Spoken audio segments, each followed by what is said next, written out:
GMNA uses artificial intelligence for generated speech, visuals, and production. AI-generated content may contain errors.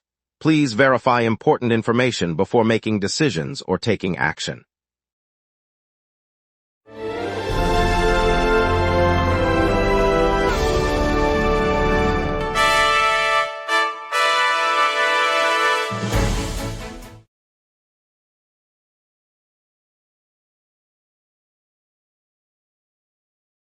Good evening, Chicago.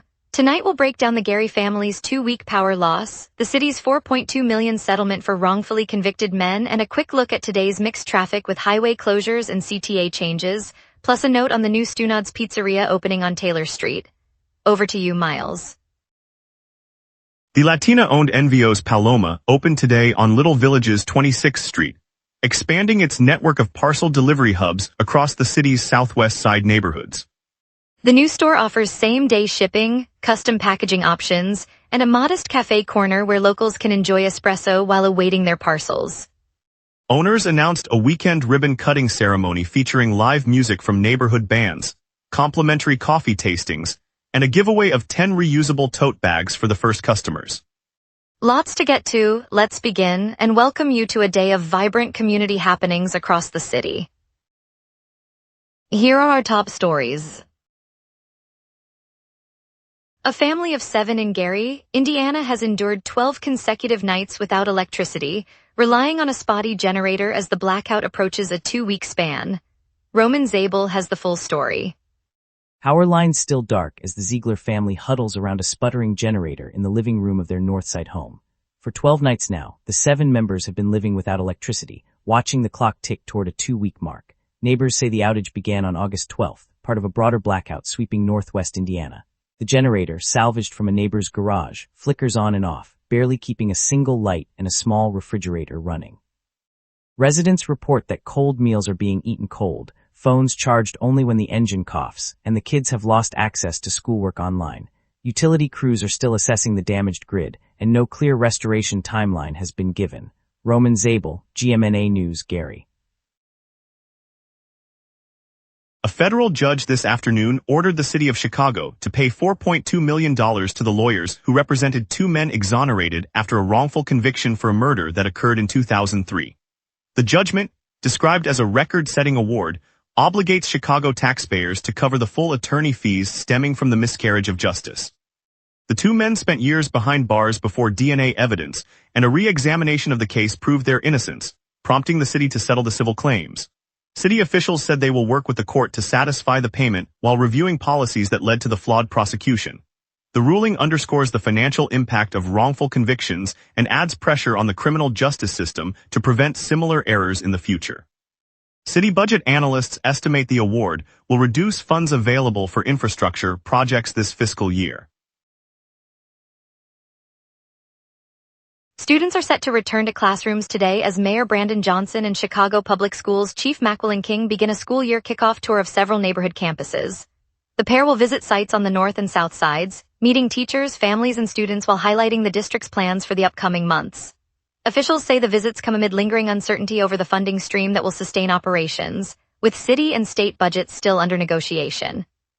District leaders stress that the financial picture remains unsettled, leaving school administrators to plan without a clear picture of resources for programs, staffing, and facilities. Parents and community members are watching closely, hoping the mayor's presence signals a push for additional support as the new academic calendar gets underway across Chicago. City officials hope the tour will spur timely appropriations before the fall budget deadline. Chicago voters will learn how recent reforms reshaped the Board of Education election, detailing the new candidate filing process, district maps, and voting thresholds. Imani Whitfield has the full story. Voters across the city are now heading to the polls to select every seat on the Board of Education, a shift made possible by recent reforms that moved the board from appointed to elected members. Election officials have posted a step-by-step guide. Prospective candidates must file a declaration, gather the required signatures, and meet campaign finance reporting standards before the filing deadline. Ballots will list all qualified candidates in a single, nonpartisan slate, and Chicagoans can cast their votes at precincts, through early voting sites or by mail-in ballot. WTTW News and reporter Matt Masterson have outlined the timeline and the paperwork voters need to watch for, ensuring the process runs smoothly this November. Imani Whitfield, GMNA News, Chicago. Stunot's Pizzeria adds a second spot on Taylor Street today at 1 p.m., a move the Battaglia brothers say feels like coming home. Frank and Austin Battaglia chose the historic Polish-Italian corridor because they spent countless afternoons there with their dad, buying slices and watching the neighborhood change. The new eatery sits just a few blocks north of the original Garfield Ridge location, offering the same thin crust pies and family-style service that earned the brand a loyal following. City officials cut the ribbon, and the brothers thanked longtime customers for supporting the expansion into a new part of town. The opening marks the first time the family-run shop will serve diners on the near west side, a personal milestone that blends nostalgia with a fresh chapter for the local pizza scene. Stay tuned because suburban Cook County property taxes are outpacing inflation. Find out what that means for your wallet. We will be right back. Every day, important stories happen across the city before any news crew arrives. Sometimes the very first person at the story is you. When you witness something newsworthy, open the GMNA Citizen Reporter app and start your report. The app guides you through every step while your report is delivered directly to the GMNA newsroom. Every submission is reviewed by our editorial team, and approved reports may be featured on GMNA. Get the GMNA Citizen Reporter app today at my.gmna.ca. Your city, your news. Welcome back. Property tax rates in the suburban townships of Cook County are climbing at a pace that outstrips the nation's inflation. A new analysis released this week by WTTW News shows. The report, authored by investigative reporter Heather Charon, compares the latest assessment data with the Consumer Price Index and finds that homeowners are shouldering bills that rise faster than the cost of living. While the overall inflation rate has held steady near 5%, the average suburban levy has jumped roughly 7%, squeezing families already coping with high mortgage payments. County officials have not yet offered an explanation for the disparity, but the findings underscore a growing financial burden for residents across the western and northern suburbs. The data, compiled from the 2026 fiscal year, will likely shape upcoming budget debates on the county board. A semi-trailer overturned on westbound Interstate 290, dumping concrete bricks and leaving one person injured. Illinois State Police are on scene as crews work to clear the roadway. Grady Sokolowski has the full story. On westbound at 290, a semi-trailer carrying concrete bricks tipped onto its side, spilling thousands of bricks across the roadway. The truck's cab came to rest in the median while the load scattered into the left lane, forcing traffic to crawl to a stop. Illinois State Police arrived within minutes, establishing a perimeter and directing traffic away from the debris. Emergency crews cleared the bricks and assessed the driver, who suffered a minor injury and was taken to a nearby hospital. The highway remained closed for several hours as crews worked to restack the bricks and remove the overturned vehicle. Motorists were urged to use alternate routes while the scene was secured. Grady Sokolowski, GMNA News, Chicago.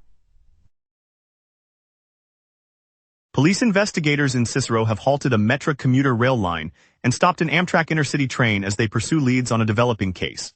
The inquiry, which began this afternoon, forced Metra to suspend service on the western branch that runs through the village, leaving riders stranded and prompting alternate bus shuttles.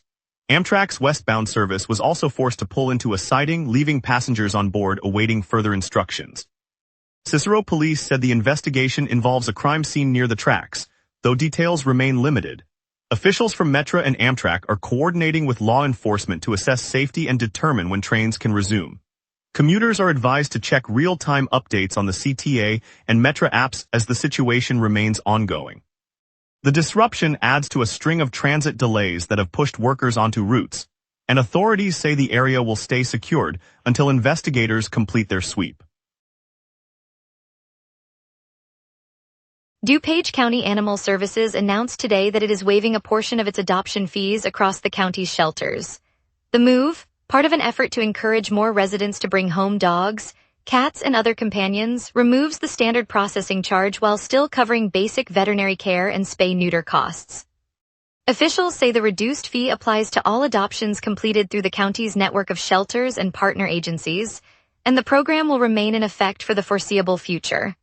Animal Control Director Maria Lopez noted that the fee adjustment is intended to lower financial barriers for families looking to adopt, especially in neighborhoods where pet ownership can be a lifeline. Interested adopters can visit any DuPage shelter or check the agency's website for details on the new pricing structure and eligibility requirements. Envios Paloma, a Latina-owned money transfer service, opened a new storefront on Little Village's 26th Street commercial corridor through Chicago City Storefront Program, bringing short-term retail space to the southwest side. Grady Sokolowski has the full story. On the bustling 26th Street corridor in Little Village, a new storefront has just opened. Envios Paloma, a Latina-owned money transfer service, moved into a short-term retail space offered by the City of Chicago's storefront program. The shop sits among the neighborhood's mix of bakeries, bodegas, and family-run businesses, bringing a familiar face for residents who send funds back home. City officials say the program aims to keep commercial corridors vibrant by giving local entrepreneurs a low-cost launch pad. Inside, bright signage welcomes customers, and staff are on hand to help with transfers, bill payments, and other financial needs. The opening marks another step in the city's effort to support small businesses on the southwest side. Grady Sokolowski, GMNA News, Little Village. Now let's turn to the forecast and see how tonight's weather will shape your plans. A steady ridge and a northwest jet keep tonight clear, while the lake breeze whispers through Chicago. On this date, the all-time high for Chicago stands at 91 degrees, recorded in 2021 during an early-season heat wave that pushed the city into the mid-90s for several days. The all-time low is 51 degrees, set in 2013 when an Arctic blast slipped south behind a fast-moving trough, dropping temperatures well below the seasonal norm. By comparison, the climatological average high for August 24 hovers around 73 degrees and the average low near 59 degrees, underscoring how today's readings sit comfortably between those extremes. The radar screen is completely blank across the Midwest, confirming a dry atmosphere from the lake shore to the western suburbs. With the jet stream aloft flowing northwest at 49 miles per hour, no moisture is being lifted into the storm-forming layer, so precipitation will remain absent through the night. I'll now shift to tonight's outlook. At 6 p.m., the city sits at 72 degrees under a clear sky, with humidity around 62% and a light northeast breeze. Pressure is neutral and holding steady, while the upper-level jet streams northwestward at roughly 50 miles per hour, reinforcing the ridge that has kept the air mass dry all day. With the sun setting just after 7:38, the temperature will dip to 68 degrees by 7 p.m. and continue falling to 59 overnight. UV index remains at 7 for the brief twilight period. No watches or warnings are in effect. Wind will stay below 16 miles per hour, drifting from the southeast as the ridge persists. Lake-induced breezes remain weak, so no additional moisture will be drawn inland. With the atmosphere remaining quiet, let's move on to the 5-day outlook. Tomorrow the ridge will edge east, bringing an overcast sky and a high of 77 with lows holding at 59. Wednesday sees the jet nudging a modest moisture plume into the region, enough for a 20% chance of rain, while temperatures climb to 82, the warmest of the week.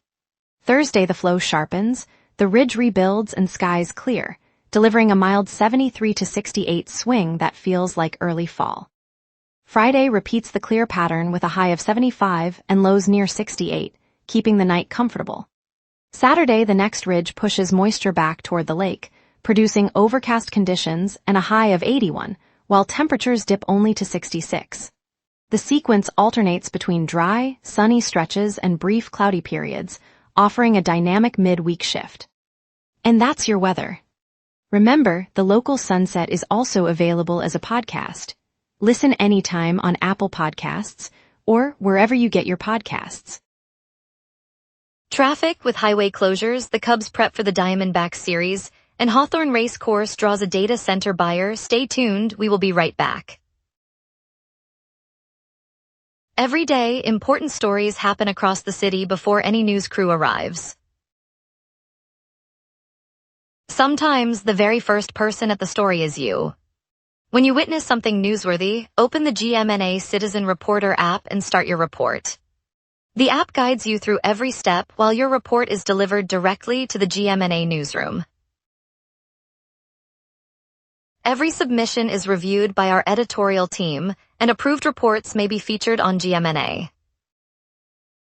Get the GMNA Citizen Reporter app today at my.gmna.ca. Your city, your news.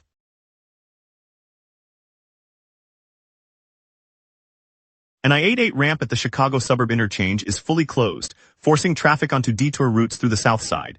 Expect up to 20-minute delays on the mainline and on connecting arterials such as Lake Shore Drive and Washington Boulevard.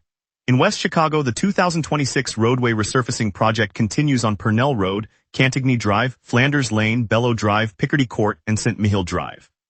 Lane closures are in effect, creating intermittent slowdowns, especially during the evening rush. On the CTA, Route 36 on Broadway is temporarily rerouted around a blockage at the Broadway and Belmont intersection, adding a few extra stops for riders heading downtown. Route 78 on Montrose no longer runs on Clark between Montrose and Wilson. Buses are now diverted onto Ashland, so passengers should allow extra time. Elevator outages persist on the red, brown, green, and purple lines, meaning stair access only at affected stations. The calendar's a little quiet today, but stay tuned, there's plenty on the horizon from the Air and Water Show this weekend to the MEB, set at the Jazz Festival next month. And now here's Theo with sports. Chicago's summer sports drama spikes as Cubs chase wild cards and Sox chase walk-offs.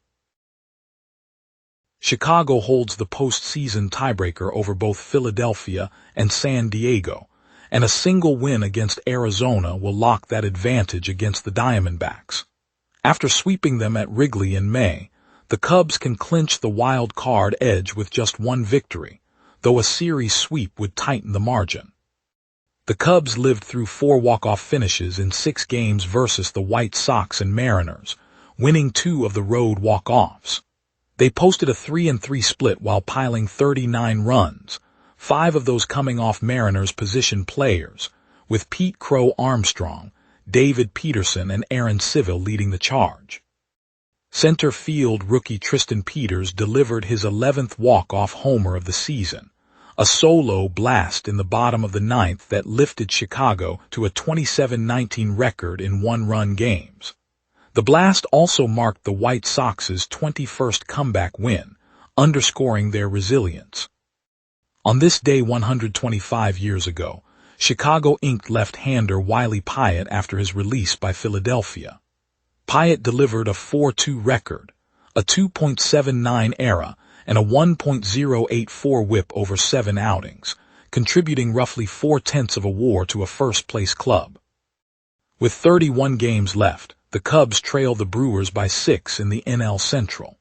Though a comeback remains mathematically possible, each passing day makes the Brewers chase a steeper hill, prompting fans to weigh preferred wild card opponents in the latest SB Nation poll. Ian Happ emerged as the night's hero against the Mariners, while Aaron Civil's effective outing saved the bullpen and sparked talk of a swingman role or a fresh start on a rotation next season. The author also noted a hope for stronger performance from Shota Imanaga. Keep your eyes on the stretch. Chicago's story isn't finished. Thanks, Theo. Hawthorne Racecourse in Stickney, just outside the South Side, has been the home of weekend racing for generations. Today, Digital Realty, a global data center developer, announced plans to purchase the 108-acre property for $90 million. The deal promises a new data center hub that could bring high-tech jobs and tax revenue, but it also has sparked a heated debate with Stickney officials worried about zoning, traffic, and the loss of a community gathering place. Residents say the track is more than a venue, it's a piece of local history that ties neighborhoods together. This crossroads between tradition and technology could reshape how the Southwest Side participates in Chicago's digital future. Coming up, we'll explore the State Fair's campaign lights and the teachers' union's defamation suit, plus a tragic Wheeling hotel shooting update. Every day, important stories happen across the city before any news crew arrives. Sometimes, the very first person at the story is you. When you witness something newsworthy, open the GMNA Citizen Reporter app and start your report. The app guides you through every step while your report is delivered directly to the GMNA newsroom. Every submission is reviewed by our editorial team, and approved reports may be featured on GMNA. Get the GMNA Citizen Reporter app today at my.gmna.ca. Your city, your news. Welcome back. Political candidates are campaigning at the Illinois State Fair this August while the Chicago Teachers Union has filed a defamation lawsuit. The fair in Springfield draws statewide attention. Delia Vasquez has the full story. Campaign booths line the midway as candidates from across the political spectrum flood the Illinois State Fair, shaking hands and handing out flyers to families strolling past the Ferris wheel. Amid the rides and midway food, the Chicago Teachers Union announced a new defamation lawsuit, accusing unnamed parties of spreading false statements that damage the union's reputation. Fair officials said the legal filing was submitted earlier this month, adding a courtroom drama to the usual summer spectacle. Voters watching from the grandstand hear speeches echoing across the fairgrounds, while union leaders stand beside a banner highlighting their legal action. The fair, a traditional stop for politicians each August, now hosts both campaign rallies and a high-profile legal dispute. Delia Vasquez, GMNA News, Springfield. A gunfire incident at the Mainstay Suites Hotel on the 8000 block of Capitol Drive left one dead and another wounded Sunday evening around 6:51 p.m., with police seeking witnesses. Imani Whitfield has the full story. Police arrived at the Mainstay Suites on the 8000 block of Capitol Drive just after 6:51 p.m. Sunday, hearing multiple gunshots echo through the lobby. Officers found one victim already deceased on the hallway floor and another person clutching a wound, being rushed by medics to a nearby hospital. Detectives from the Wheeling Police Department, joined by neighboring forces, secured the scene and began canvassing the area for any witnesses. They are piecing together what triggered the exchange of fire and have asked anyone who heard or saw the incident to come forward. The investigation remains active as authorities work to identify the shooter and determine a motive. Imani Whitfield, GMNA News, Capitol Drive. Thank you, Chicago, for joining us on the local sunset. Tonight we saw the Gary family's resilience after 12 nights without power, a reminder of community strength.